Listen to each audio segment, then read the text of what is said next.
பணத்தை மொத்தமா வாங்கி கையில வச்சுக்குவாரு. 100 நாள் வேலை செய்யறவங்களுக்கு பணம் பட்டுவாடா பண்ணுவாங்க. 100 ரூபாய் ஒரு நாளைக்கு வந்தா பணப்பட்டுவாடா பண்ணணும்னா அதுல 40 ரூபாய் ஒரு கையில எடுத்து வச்சுக்கிட்டு அவங்களுக்கு 60 ரூபாய் தான் கொடுப்பாங்க. அவங்களும் வேலை செஞ்சாலும் பரவாயில்ல, வேலை செய்யலனாலும் பரவாயில்லன்னு விட்டுருவாங்க. ஊழல் எல்லா காலகட்டத்திலும் எல்லா இடத்திலும் நடந்து கொண்டிருந்தது.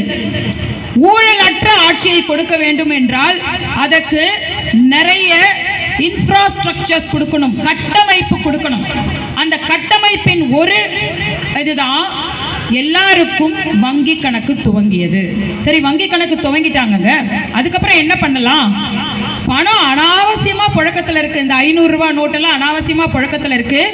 அது மட்டும் கிடையாது, கள்ள நோட்டுகள் புழக்கத்தில் இருக்கிறது. கள்ள நோட்டுகளின் புழக்கத்தினால் தான் அயல் நாட்டுக்காரர்கள், குறிப்பாக பாகிஸ்தானியர்கள் எல்லாம் அந்த கள்ள நோட்டு பரிவர்த்தனையிலே இங்க தீவிரவாதிகளை உருவாக்கி கொண்டிருந்தார்கள்.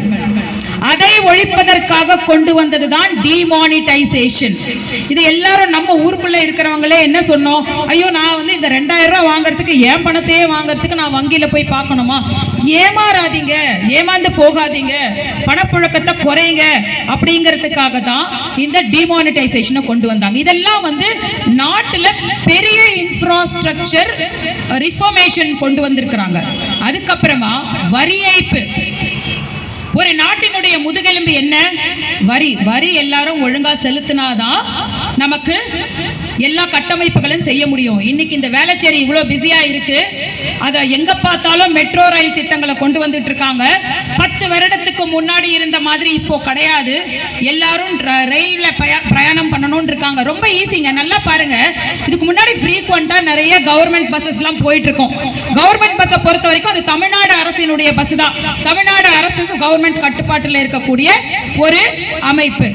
ஆனா இந்த ட்ரெயின் அப்படிங்கிறது 2 தரப்பிலேயே இருந்தது. சென்ட்ரல் கவர்மெண்டினுடைய இன்வெஸ்ட்மெண்ட், ரயில்வே போர்டினுடைய இன்வெஸ்ட்மெண்ட்டும் அதிகமாக இருக்கிறது, கான்ட்ரிபியூஷன் இருக்கிறது.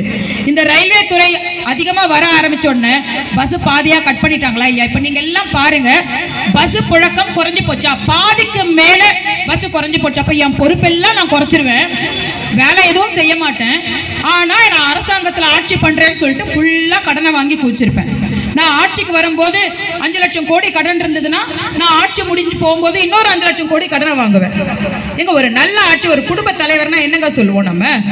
அந்த குடும்பத்துல இருக்கிறவங்க கடனை வாங்கக்கூடாது, கடனை குறைக்கணும், நல்லா படிக்க வைக்கணும், அதுக்கு மேல அந்த குழந்தைங்களுடைய வளர்ச்சியை பார்க்கணும்.